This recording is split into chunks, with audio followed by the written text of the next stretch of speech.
Assalomu alaykum, hurmatli televizor ko'rguvchilar. Yaxshimsizlar? Dunyo Uyg'ur qurultiyi to'r televiziyasining kunlik xabarlar programmasiga hammanglar xush kelibsizlar. Men İftihar Abdurashid. Bugun payshanba. Hurmatli ko'ruvchilar, tövəndə diqqətinizlər kunlik xabarlar programmamızning tafsilotida bo'lsin.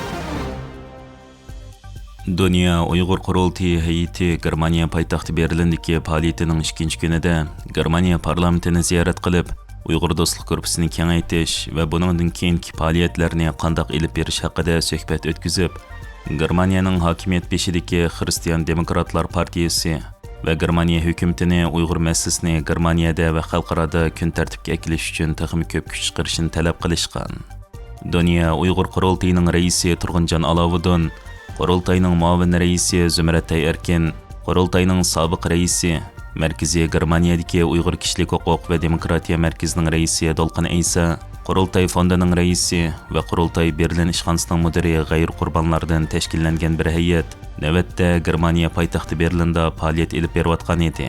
Mushu oyning 8-kuni bu hay'at Germaniya poytaxti Berlindagi faoliyatining 2-kunida Germaniya parlamentini ziyorat qilib, hokimiyat beshidagi hukumatning parlament a'zosi, Xristian Demokratlar partiyasining kishilik huquq bayonotchisi, shundaqla Germaniya parlamenti Uyg'ur do'stlik guruhining qurg'uvchilaridan biri Nobel Altın Kamp bilan uchrashib, Uyg'ur do'stlik guruhini bu navbatlik parlamentda yangidan tashkillab qayta qurib chiqish va kengaytirish haqida suhbatlar olib borgan.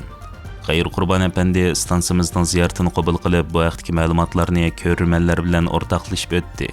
Bugün biz Dünya Uyghur Qurultayı Reisi Hürmetlik Turg'unjon Alovuddin qatorliq qurultay rahbarlaridan tashkillangan bir vakillar guruhi Germaniya parlamentinin növbətdəki hakimiyyət beşidəki siyasi partiya Xristian Demokratlar Partiyası'nınki İnsan Hakları Komisyonundaki baş sözcüsü Uygurlarının yakın dostu ve ötken növbətdə Germaniya parlamentindeki Uygur Dostluk Grupu'nunki qurğuvchilardan biri Hürmetlik Altın Kamp efendimni ziyaret kıldık. To'liq söhbətimiz to'liq dostona va qizg'in kayfiyatda ilib berildi. Biz Sharq Turkistonning va Uyg'ur xalqining navbatdagi vaziyat haqida doklad bilan birlikda Altın Kamp efendimniki so'ragan har turli savollarga javob berdik. Biz yana Xitoyga ziyoratga birish arafasida turayotgan Germaniya tashqi ishlar ministrligi bo'lgan talabimizni yetkazish bilan birlikda Germaniya hukumatining jumladan hokimiyat beshidagi Xristian Demokratlar Partiyasininki Uyg'ur masalasiga texmi ko'ngil bo'lishi ve şundakla Uyghur meselesinki Germaniya parlamentida ve Germaniya siyasi kun tartibida yana bir yuqori palliga chiqishi haqida muzokaralarni ilib bordik va o'zimizniki takliflarni sundik. Qurultay heyeti bu qatimqi ziyorat jarayonida hokimiyat beshidagi Xristian Demokratlar partiyasining Uyg'ur masalasiga texmi ko'ngil bo'lishi va yaqinda Xitoyda ziyoratda bo'ladigan Germaniya tashqi ishlar ministrining Uyg'ur masalasini kun tartibga kelish haqida talab fikrlarda bo'lingan.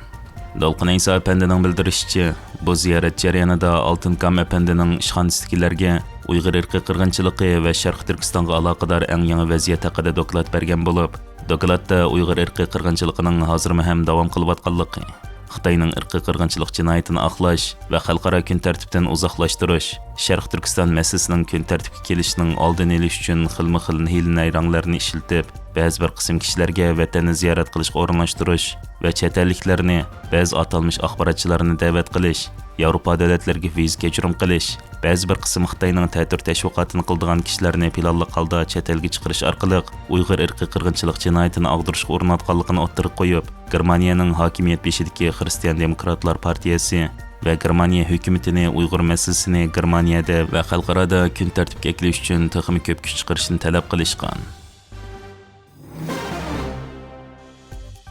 Uyg'ur yaqinqi zamon adabiyatiga belgilik ta'sir ko'rsatgan ataqliq obzorchi Yalqin Rozining Amerikada yashaydigan qizi Tumaris Yalqin dadisining Xitoy turmasiga solanganligining 9 yillik munosabati bilan maxsus silliq bayonot e'lon qilib, Xitoy hukumatini begunoh tutqun qilingan dadisini qo'yib berishga chaqiriq qilgan.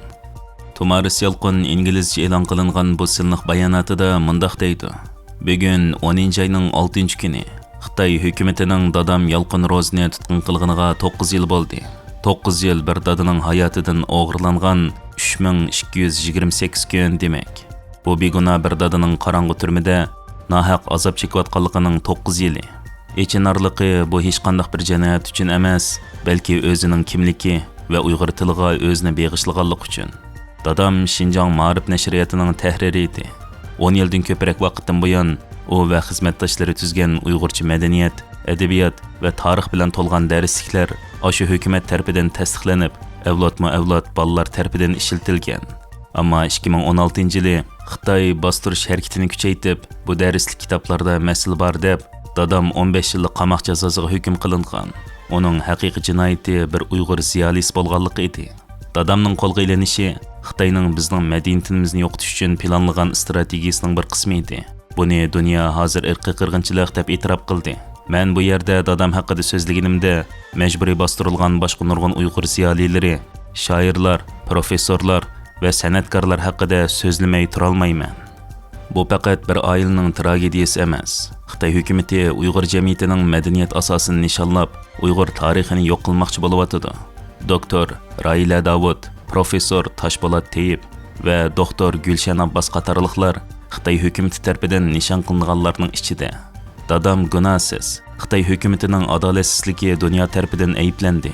2022-yili BDTning xohlagancha tutib turish xizmat guruhi uning turmaga solinishini qonunsiz deb rasmiy hukm qildi va uni darhol va shartsiz qo'yib berishni talab qildi.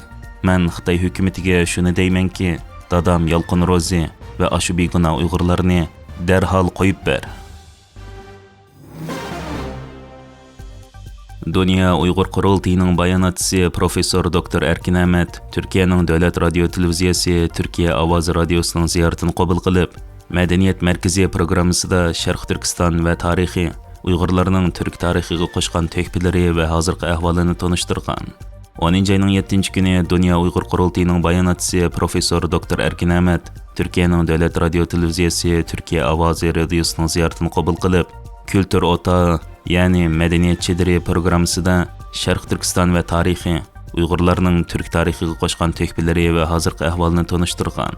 Professor doktor Erkin Ahmet Efendi, doktor Dilek Yilmaz xonimning riyosatchiligida elib berilgan Uyg'urlarning turk tarixiga qo'shgan to'hfasi haqida elib berilgan bu suhbat programmasida Uyg'urlarning Turkiy millatlar ichida eng qadimiy bir turkiy xalq ekanligini, Uyg'urlarning tarixdan hozirgacha yezg'i bo'lgan bir xalq ekanligini, Berlinda Uyg'urlarning har xil davrga oid 10 ming parchadan ortiqcha tarix asar va qo'lyozmasining Berlin muzeyida saqlanayotganligini tanishtirib o'tgan. Uyg'ur xalqining o'ziga xos madaniyati va tarixi bo'lgan Mahmud Qashqarining Turkiy tillar divani, Yusuf Xosojibning Qutadg'u bilik, Ahmad Yuknakining Atabatul Haqoiq qatorli qimmatli asarlarni Uyg'urlarga emas, balki turk dunyosiga miros qoldirganligini, buning bugungi kunda turkologiya va turk tarixi tadqiqotiga qo'shgan to'hfasini o'ttirib qo'yib, bugungi kunda turk dunyosiga va turk tarixiga mana shunday to'hfalarni qo'shgan bir xalqning tilining yo'qotilish qismatiga duchor bo'layotganligini, Uyg'ur xalqining qimmatli tarixiy meroslari va madaniyatining Xitoyning vahshiylarcha asimilyatsiya va qirg'inchilik siyosatining qurboni bo'layotganligini ta'kidlab, turk dunyosining Uyg'ur irqiy qirg'inchilik oldida sukut turishining to'liq ichinishli bir ahvol ekanligini o'ttirib qo'ygan. Stansimizdan ziyoratini qabul qilgan professor doktor Erkin Ahmet bu vaqtda to'xtalib mundaq deydi. Uyg'urlarninki shu eng qadimiy bir turkiy xalq ekanligini, bo'libmi Uyg'urlarninki tarixdan bugungacha izchil holda yezig'i bo'lgan bir millat ekanligini, shunga bugun Uyg'urlar yezib qoldirgan shu tekstlarning, qo'lyozmalarning Berlinda 10 ming parchadan ko'proq shu qadimgi Uyg'ur yezig'ida yozilgan asarlarning saqlanayotganligini, uningdan boshqa 11-asrda Uyg'ur olimlaridan Mahmud Qashqarining Turkiy tillar divani nomida asar yozib qoldirganligini, Yusuf Xosojibning Qutadg'u bilik, Ahmad Yuknakininki Atabatul Haqoiq nomli asarlarni, olamshumul asarlarni yozib qoldirganligini, buning turkoloji tadqiqotidagi o'rnining nihoyatda yuqori ekanligini, butun Turkiya xalqlarininki o'zining tili, tarixi, adabiyotini tadqiq qilish uchun shu qadimgi Uyg'urcha tekstlardan foydalanib tadqiqot olib berayotganligini anglatdim.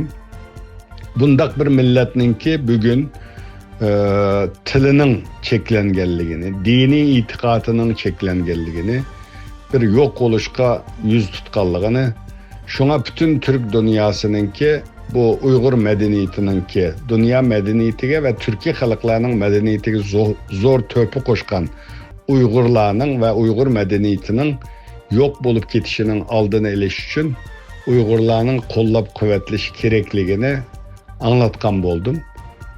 Nayeti yaxşı bir söhbet programı oldu. Bunun da fakatla Uygurlarının Türk medeniyetiga koşkan töpüsü emas.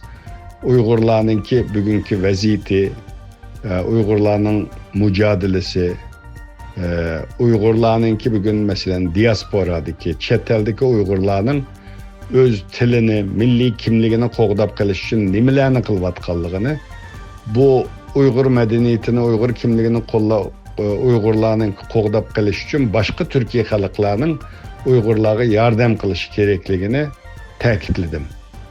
Rahmat.